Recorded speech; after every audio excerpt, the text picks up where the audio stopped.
les filles. Salut Annabelle. De vous retrouver beauté naturelle que vous êtes. De l'intérieur. Je prépare mon truc depuis. On a pris confiance depuis hier un peu, non? Avec la conseillère. On connaît nos teintes de peau. Tout est parfait. Tout est parfait. On est requinqués pour l'année. Et en fait, aujourd'hui, on a une émission, est-ce que je peux le dire, un peu spéciale, parce que nous avons une histoire, un témoignage, mais d'ici, qui vient de l'intérieur. Oui, qui vient de l'intérieur. Alors, j'espère que celle qui doit le dire se manifestera. Est-ce qu'elle est au courant? On n'est pas censé savoir, ça va tomber sur nous peut-être. J'ai fouillé dans votre vie et là j'aimerais qu'on parle on parle des complexes aujourd'hui et sans plus attendre, je vous le dis, eh bien Laure, tu as un témoignage par rapport aux complexes et c'est un témoignage qui est très original dans le sens où il a quelques rebondissements et du coup je trouvais ça hyper je me disais ce serait super que Laure puisse le raconter sachant que bon, c'est quand même quelque chose d'assez une histoire personnelle. Mais merci Laure, tu as accepté. Et puis sois rassurée, on est juste entre nous, regarde. Oui, je nous connais. On n'en parlera pas à personne. Non. Non, écoute, de toute façon. Donc Laure, et c'est la première chose que je vais dire parce que je pense que ce sera l'avis de plusieurs. Laure a un complexe. Déjà, je pense que ça peut être la première révélation qui peut être très surprenante. On se demande pourquoi. Et nous de l'extérieur, où est-il? Parce qu'il n'y a pas grand-chose. Bon, je le dis aussi, je le précise, comme ça va lever tout soupçon. Tu vas nous raconter tout ton parcours, comment c'est venu, ce que tu as voulu faire, et puis ce qui s'est passé, et puis là où t'en es aujourd'hui. Mais on va juste pas dire c'est quoi, comme ça. Après, il y a personne qui te regardera. C'est ça. On va laisser un petit mystère. Quand même. On comprend, on va se garder une petite gêne. Mais toi, Laure, donc, tu es magnifique, et franchement, je vais le dire à tout le monde.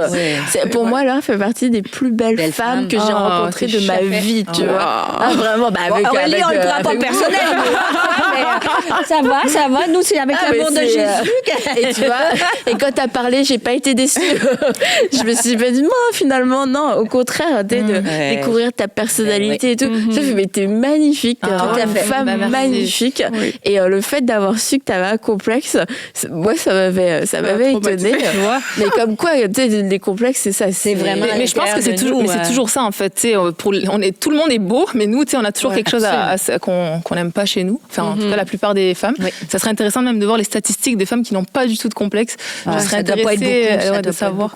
Et toi, comment c'est venu? Qu'est-ce qui... écoute, fut un jour... Non, comme je l'ai dit hier, moi, c'est vrai qu'en plus, je suis quand même née dans une famille où j'ai quand même été valorisée par mes frères, mon papa. On m'a souvent dit que j'étais belle, tout ça, tout au long jusqu'à aujourd'hui de mon âge. Donc, c'est pour moi quand même, dans le terme de la beauté, c'était quand même quelque chose d'acquis. C'est pas que je me sentais comme je suis comme la bombe atomique de l'année là, mais dans le sens où c'est vrai qu'à ce niveau-là, j'ai toujours été confiante dans le sens de dire je me trouve belle, puis quelqu'un pouvait me dire que je suis pas belle, je l'aurais pas mal pris, ou tu sais je pouvais sortir de chez moi sans maquillage ou ça et tout. Enfin, j'ai jamais eu un problème avec ça.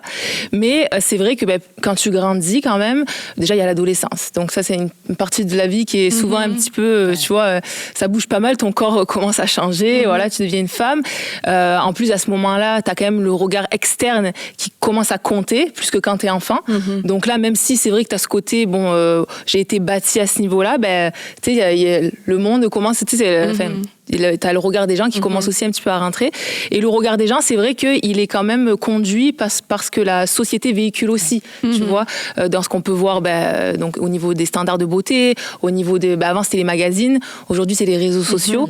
Donc c'est vrai que mine de rien, même sans t'en rendre forcément compte, parce que moi, comme j'ai dit, je me trouvais pas moche en soi, tu sais, j'étais quand même bien, mais ça vient quand même, on dirait comme une genre de propagande un peu, tu sais, tu t'en rends même pas compte, mais c'est comme si on te véhicule à chaque fois des images, des trucs, même si t'es chrétien et puis t'aimes le Seigneur de tout ton cœur et tout, ça n'empêche que tu es dans ce monde-là et que tu les reçois, puis tu t'en rends même pas compte, mais ça peut venir t'affecter. Et que ça devient un complexe. En fait, c'est ça, et que ça devient un complexe. Donc tu te crées, tu réalises, mais finalement, petit à petit, tu regardes en face, tu te regardes, tu te dis, mais on dirait que ça fit pas. Tu vois, il y a quelque chose qui fit pas vraiment avec ce qu'on véhicule dans la société. Et donc, après, je grandis, après, je suis maman, donc là, encore une fois, 2 gros grossesse, ton corps il change encore un peu, tu vois, et tout ça. Et c'est vrai que mon complexe, du coup, je l'ai toujours eu quand même plus ou moins. Après, c'était pas...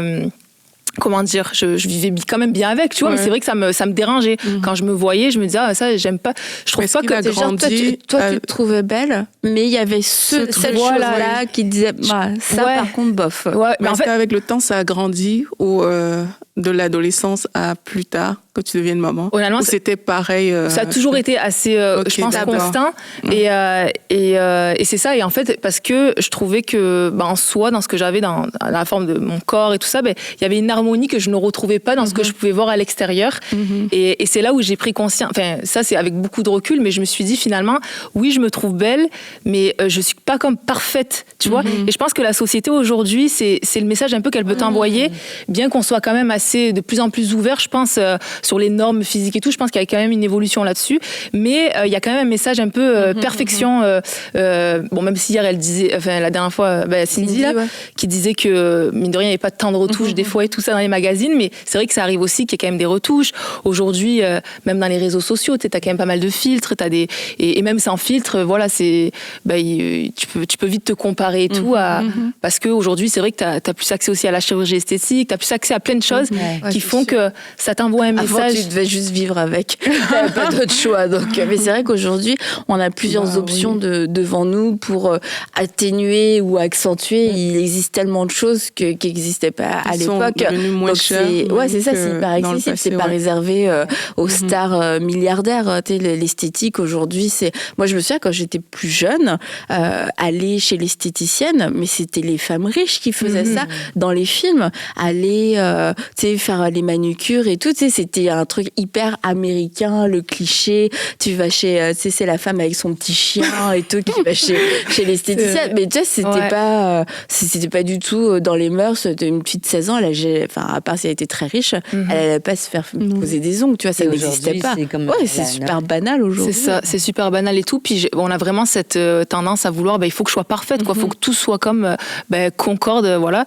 Et du coup, comme tu l'as dit, c'est vrai que vu que ces choses-là deviennent plus accessibles, et tu te dis, moi c'est quelque chose qui me suis venu comme ça en fait. Je me dis, c'est vrai, après tout, de nos jours, tu fais tes cheveux, tu fais tes sourcils, tu fais du microblending, tu fais tes ongles, tu peux tout faire un peu de façon, ça c'est pas vraiment sans faire de la chirurgie. Voilà, sans faire de la chirurgie, mais quand même, tu vois, tu fais un petit tu peux quand même venir rééquilibrer ce qui te dérange un petit peu, faire des petits arrangements et tout. Donc moi je me suis dit à la fin de la journée, moi je fais pas forcément ça, mais du coup pourquoi en fait j'ai pensé à faire, attention, roulement de tambour, une liposuction.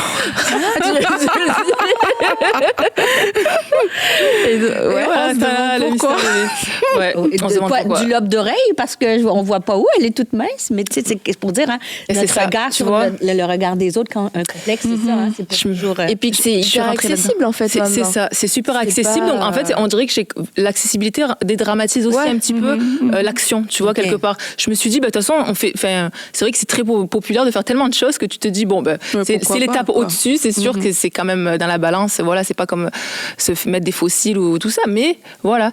Donc pourquoi pas. Donc du coup, c'est une idée qui me trottait, je me dis, parce que voilà, en me voyant, je me trouvais pas assez harmonieuse, il y avait quand même quelque chose qui. Mais c'était pas d'une façon vraiment, je me sens mal dans ma peau, c'est plus ce côté accessible, ce côté, pourquoi pas finalement. Pourquoi pas. C'est pas pire qu'autre chose. Voilà, je le voyais. Banaliser. C'est ça, je le voyais un peu à ce même titre-là. Donc, du coup, let's go. J'ai commencé à me renseigner vraiment là-dessus et tout. C'était il n'y a pas si longtemps en plus. Donc, donc j'en parle forcément à mon mari, évidemment, et tout. On en parle et tout. Donc lui, il dit, écoute, si tu te sens mieux, voilà, il était d'accord avec ça. Après, je fais mes petites recherches parce que moi, ce qui était important pour moi, je voulais trouver une chirurgienne, pas un chirurgien. Je voulais que ce soit vraiment une femme. Donc ça, c'était très, très important pour moi. Donc je regarde. Et finalement, je vois qu'il y a une femme qui a une clinique de chirurgie à 20 minutes de chez moi. Je me dis, écoute. C'est là où je me dis, c'est super accessible. C'est ça. Parce que t'as pas besoin d'aller même pas dans la grande ville. Non, mais c'est alors que. C'est ça. C'est vraiment proche, quoi. Donc je me dis, je vais. Elle avait un groupe sur Facebook, tu sais, un groupe privé qui peut voir où on peut voir un petit peu son travail et tout. Bref. Et du coup, je me dis, je vais essayer de regarder pour voir un peu ce qui se passe, les commentaires et tout. donc je vois qu'elle a déjà 5000 personnes qui suivent, donc je me dis bon c'est déjà bon signe. Les commentaires sont positifs, donc je me suis dit je vais prendre rendez-vous pour une consultation de base, voir un petit peu lui parler de ce que j'ai envie et tout ça, et mais pour prendre mon rendez-vous, il fallait 1 an d'attente. Il y avait 1 an. Ouais. Comme quoi, il y a plein de personnes. Apparemment, tout ce qui est confinement et tout, ça a boosté les gens. Tout le monde a pris. C'est ça. Et du coup, écoute, pendant toute l'année, ça m'a permis quand même de prier là-dessus, parce que moi, c'est sûr que à la fin de la journée, je disais, Seigneur, moi, c'est vrai que j'avais ça sur le cœur, mais si tu veux pas que je le fasse, je le ferai pas, quoi. Donc, j'essayais vraiment d'être quand même à l'écoute et tout ça. Bon. Apparemment, j'entendais pas grand-chose. Mais voilà, écoute, j'étais quand même avec des oreilles disponibles, un cœur disponible à l'écoute du Seigneur.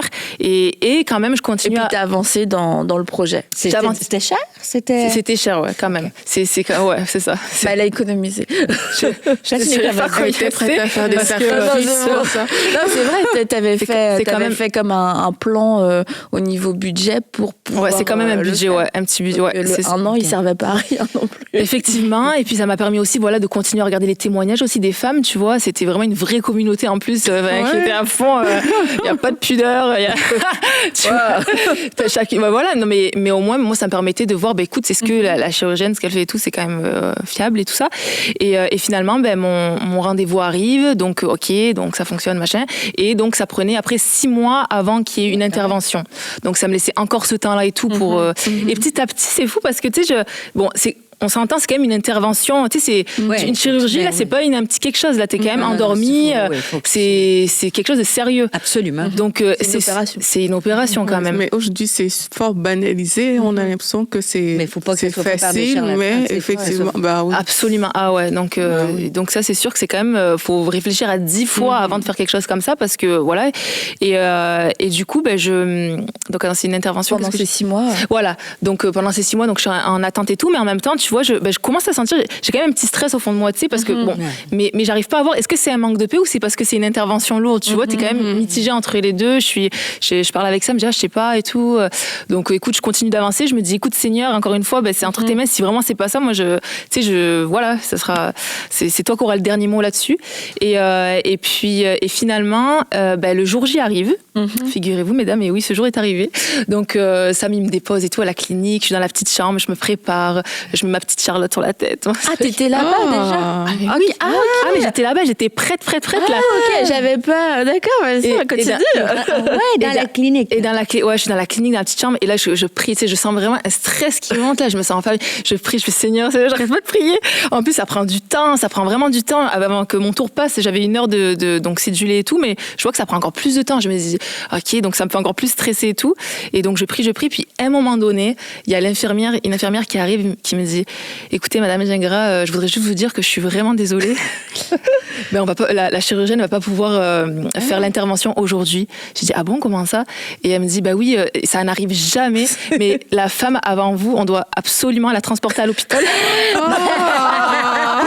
Le truc qui te rassure pas du tout déjà. Et forcément, la chirurgienne doit aller avec elle. Il y a une complication. Il y a une complication, je sais plus trop. Donc je me suis dit, ok, bon, merci, en passant elle va bien, je me suis quand même renseignée. mais là je me suis dit, ok Seigneur, j'ai compris là, tu vois, il fallait en arriver là, tu vois, pour que je le fasse pas. T'as vu ça comme le Seigneur qui t'a... Ah mais pour moi c'était évident, mais j'arrêtais pas de prier, j'étais tellement à fond là, j'ai dit non mais Seigneur, c'est pas ça.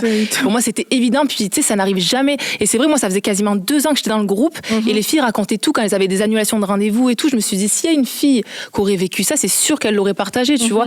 Donc je voulais bien croire quand elle a dit ça n'arrive jamais. C'est tombé là, et ça m'a très encouragée d'ailleurs, petite parenthèse, pour tu sais, des fois en tant que chrétien on a peur de pas faire la bonne chose, tu vois, mais le verset qui dit l'homme fait ses plans mais l'Éternel dirige les pas, et de se dire que c'est ça, même si tu fais une décision et que tu sais, tu restes quand même sensible à ce que Dieu veut faire, ce papa t'aime tellement, notre Dieu t'aime tellement qu'il va vraiment fermer la porte et pas te laisser te planter, quoi. Donc ça c'est encourageant. Et du coup quand elle t'a dit ce sera pas possible, tu ressens quoi à ce moment-là? T'es plutôt soulagée ou déçue? Pour vrai, je suis comme, ok Seigneur, Pour moi, j'étais pas déçue, non. Parce que pour moi, c'était comme la réponse au Seigneur, quoi. Donc, j'étais OK, j'ai compris, j'irai pas plus. Puis, tu sais, mon stress, finalement, c'était vraiment un manque de paix, je réalise quelque part. C'était peut-être mélangé, mais je pense qu'il y avait aussi un manque de paix. Donc, c'est juste venu confirmer ce que mon cœur. Mais du coup, à ce moment-là, j'imagine, ils t'ont proposé de la reprogrammer. Ouais. Toi, est-ce qu'à ce moment-là, tu étais en mode, OK, je vais encore y réfléchir, ou c'était ta décision fini, là. C'était vraiment clair. En plus, mais ce qui est délicat, c'est que là-bas, en général, quand t'as déboursé, ils veulent pas te rembourser. Ouais, mais là. Mais limite, c'est ah non, mais vous étiez, tant pis, vous étiez quand même, tu sais, donc j'ai même dû un peu m'obstiner pour dire, mais attendez, moi, je suis venue la jour J, là, je voulais le faire. Donc, bon. Finalement, tout était beau à la fin, là, ça s'est bien arrangé. Mais non, c'est sûr, pour moi, c'était quand le Seigneur, si Dieu m'a dit non, c'est non. Je veux dire, je ne vais pas essayer de. Et du coup, maintenant, avec un peu de recul, vu comment les choses se sont passées, c'est pour ça, en fait, que je trouvais que l'histoire de Laure était vraiment intéressante, parce que tu sais, il y a tout ce parcours où il y a un complexe qui est là, et puis qui est nourri, et au point de se dire, il faut que je pose une action, il faut que je fasse quelque chose, avec, en même temps, c'était, en ce qui te concerne, c'est vrai que c'était quand même une grande décision, parce que c'est en dehors de l'esthétique, c'est une intervention, c'est une opération, et de voir comment ça se fait pas finalement. Et toi, après, comment, avec du recul, comment est-ce que tu revois cette période? Comment est-ce qu'aujourd'hui tu vis avec ce complexe? Écoute, honnêtement, c'est fou, mais tu vois, des fois, la vie, parce qu'une fois que ça a été annulé, j'ai l'impression que mes yeux sont ouverts. C'est comme si tu as une prise de conscience, tu te dis, mais il y a comme tout qui est venu en lumière. C'est fou. Et particulièrement, donc ma chère Annabelle, parce que toi, je t'avais, tu sais, on avait eu un rendez-vous, on s'était pris un café, puis je t'avais raconté, du coup, j'étais trop stressée. Je n'avais pas. Je pensais qu'elle allait me dire. Je pensais qu'elle allait me dire qu'elle avait tué quelqu'un un jour, parce que c'était. J'étais trop stressée de te le dire. Je me disais, bref, à ma pasteur. Est-ce que tu n'avais parlé à d'autres personnes? Juste ton mari? Non, mon mari, je l'avais dit à mon père quand même. Je me disais, s'il m'arrive un truc, je veux qu'on parle de ça. Et non, après, juste à mes proches, mais c'est pas le truc que j'ai crié sur tous les toits, c'est sûr non plus. Mais donc du coup, on avait pris un café ensemble, je te l'avais raconté. Et dans cette discussion, bon, t'avais pas dit grand-chose, mais t'as dit une phrase en tout cas qui m'a marqué, mais après, tu vois. Et tu m'as dit, mais finalement, Laure, mais qui c'est qui va le voir, ce que tu vas faire, tu vois. Et donc sur le coup, bon, ok, mais après coup, ta phrase m'est revenue, et je me suis dit, mais c'est vrai finalement, qui c'est qui va le voir en soi? Parce que déjà, je le fais pas pour les autres, ça c'est sûr. Donc ça, c'était évident. Donc déjà, je débourse beaucoup. C'est une grosse intervention. Il y a aussi comme une convalescence qui est quand même aussi importante après, faut le dire aussi. Donc il y a tout ça. Et je me dis, mais au final, pourquoi? Parce que mon mari, oui, il va le voir, bon, ok. Et moi, je vais le voir, tu vois. Mais je me dis, en fait, tout ça parce que et pour des gens finalement qui le verront peut-être même pas. Et au final, moi, je m'en fous, quoi. C'est pas pour les autres, tu vois, que je le fais.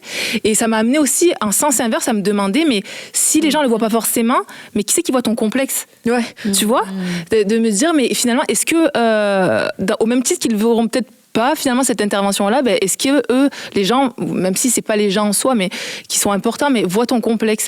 Mais ça m'a fait raisonner en me disant, mais peut-être qu'au final, mon complexe, ça vient de mon système de pensée, tu vois, parce que c'est peut-être moi qui me focalise beaucoup sur quelque chose qui n'a pas lieu d'être, parce que voilà, je me suis laissée peut-être influencer, c'est vrai, par le système de beauté, tout le système du monde et tout ça, et donc ça m'a fait réfléchir. Donc tout ça, toute cette intervention, tout ça pour quelque chose qui doit peut-être changer au final juste dans mes pensées, tu vois. Donc ça allait quand même loin.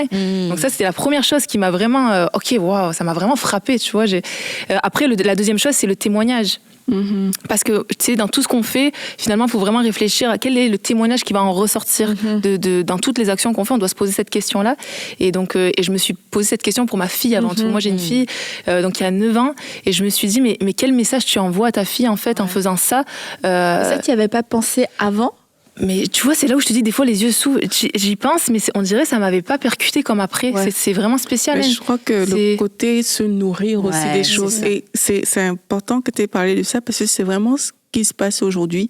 C'est que toi, c'était à travers le groupe Facebook que tu te nourrissais un peu. Mais aujourd'hui, c'est à travers les réseaux sociaux qu'on va se nourrir. T'as ton ami qui l'a fait, ça a super bien marché, pourquoi pas toi? T'as tout un système, en fait, qui est là pour t'encourager, pour te pousser. Et comme tu dis, ça te voile, en fait. Tu vois plus la réalité, parce que ta réalité devient, mais chez Annabelle, ça a fonctionné. Je sais que t'as rien fait, Annabelle.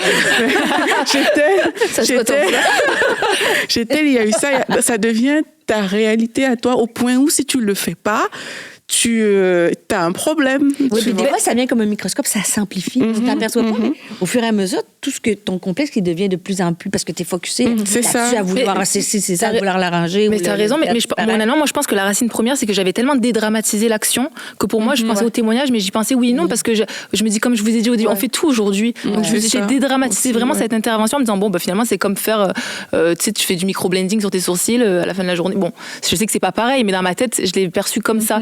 Donc c'est pour ça que je suis peut-être pas allée si loin au niveau de mon témoignage, mais c'est vraiment après, du coup, j'ai quand même réfléchi, mais Laure, quand même, tu sais, pour ta fille, qu'est-ce que tu lui apprends? Donc de pas t'accepter, tu sais, tel que tu es, de recourir à ce genre d'intervention juste parce que tu t'apprécies pas. Tu sais, au niveau de l'enseignement, je veux dire, en plus, ma fille qui est tellement déterminée dans tout, qu'elle se pousse, se donne et tout, moi, je vais là, plutôt que de me dire, tu sais, au pire, on va faire un peu de sport, là, je veux dire, à un moment donné, ça, c'est ma famille, quand je suis arrivée en France, parce que je les ai vus, là, je leur ai raconté à tous, ils m'ont dit, mais Laure, mais va faire du sport comme tout le monde, là. Des fois, il y a un peu des raccourcis comme ça. On veut un raccourci pour arriver. Mais par contre, juste la petite parenthèse, il y a des personnes qui vont avoir recours à des chirurgies où c'est un handicap. Tu sais, oui, tu vois, alors elle est magnifique, je la comprends. Même si on est magnifique, c'est notre regard qu'on a nous-mêmes. Si on a un complexe, peu importe ce que les... Mais il y a des gens qui ont des complexes qui sont aussi des handicaps. Donc, ça peut être des seins qui t'empêchent de faire des choses ou qui vont aller voir un médecin, avoir une vraie chirurgie, mais au niveau médical pour la santé. Oui. Donc, pour moi, il y a une parenthèse aussi. Oui, il ne faut pas cracher non plus.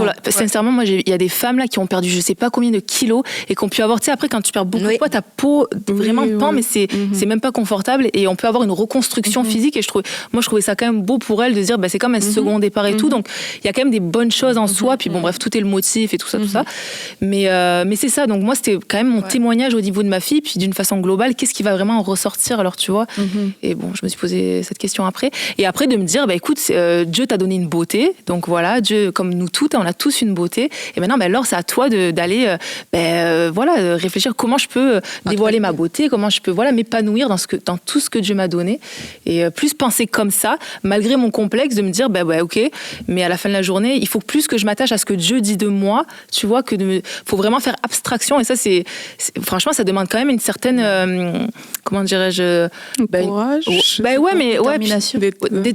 De faire abstraction de tout ce que tu peux voir autour de toi. C'est comme Aurélien avait raison, c'est le fameux groupe Facebook, c'est sûr que les filles parlent de ça, que ça a fonctionné, mais moi c'est pas ça qui m'a plu. C'est aussi important parce que dans la société actuelle, en fait, on peut pas faire fi de ça parce que c'est partout. On voit ça à l'école, tu le vois, au travail, tu vas peut-être le voir. On voit les transformations physiques vraiment partout. C'est tellement banal que si tu n'as pas une assurance personnelle et des valeurs peut-être intrinsèques qui te permettent de dire que moi, voici là où je peux aller, voici où je peux pas aller, tu risques de te faire bouffer en fait, parce que la réalité, c'est que partout où tu passes, c'est visible. Tu n'as pas besoin de faire un effort particulier aujourd'hui d'aller sur un Facebook pour avoir accès. C'est visible, c'est accepté, c'est reconnu, c'est déjà banalisé. Et c'est là où on doit se positionner nous-mêmes pour dire voici ce que je peux ou pas, en fait.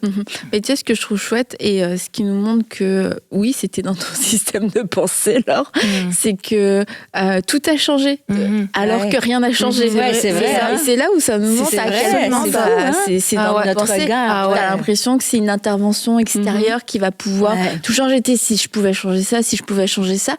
Et puis, on se rend compte, finalement, tu l'as pas fait parce que Dieu t'a arrêté. Et puis, pourtant, tout a changé. Tout ton regard a changé.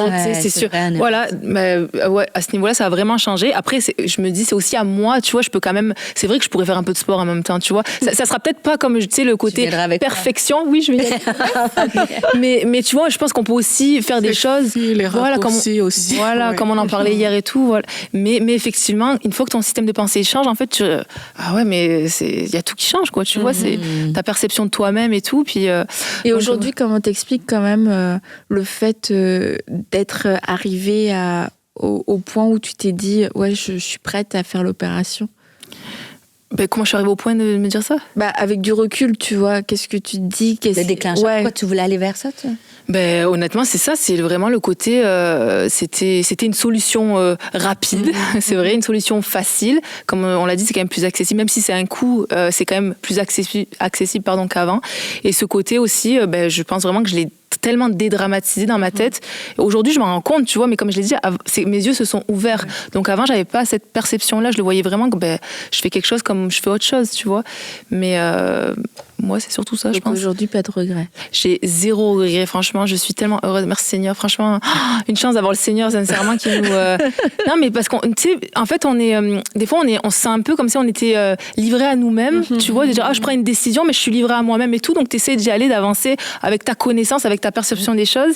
Mais c'est beau de se dire, mais Dieu est au-dessus de tout, quoi, tu vois. Et il va te diriger. Puis, et c'est super rassurant, en fait, de se dire, OK, je me plante, mais je me planterai pas parce que Dieu est là, tu vois. Moi, ça m'encourage.